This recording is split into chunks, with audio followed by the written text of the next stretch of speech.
আমরা সকলকে আহ্বান জানাচ্ছি যে যেভাবে মোটামুটি সুষ্ঠুভাবে নির্বাচন ভোট গ্রহণ সম্পন্ন হয়েছে ঠিক একইভাবে ভোট গণনা এবং ভোট ঘোষণা সম্পন্ন হওয়ার ক্ষেত্রে সকলের সহযোগিতা আমরা কামনা করছি।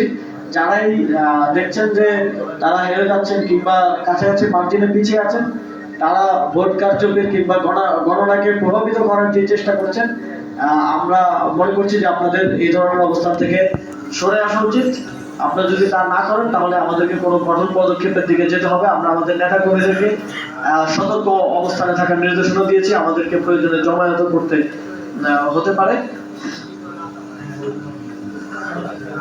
আমরা গণমাধ্যমকে অনুরোধ করছি, আমরা বিগত 2-3 দিন দেখেছি গণমাধ্যম কিছু ক্ষেত্রে বায়াস অবস্থান নিয়েছে।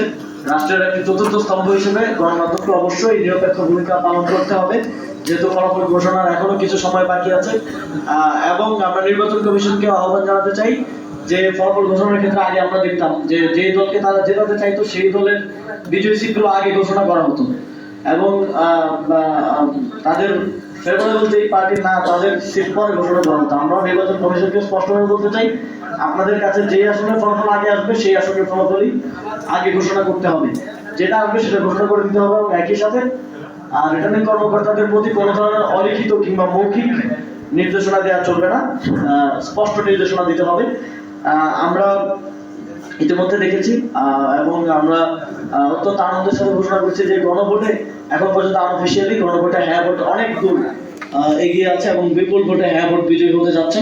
সুতরাং যে দলই সরকার গঠন করুক তারা এই সংস্কার কার্যক্রম বাস্তবায়নে তারা বাধ্য থাকবে এবং আমরা এখন পর্যন্ত আশাবাদী যে 11 দলীয় জোট সরকার গঠনের দিকে এগিয়ে যাচ্ছে এবং আনঅফিসিয়াল রিপোর্ট অনুযায়ী এখন পর্যন্ত 11 দলীয় জোট এগিয়ে আছে। আপনাদের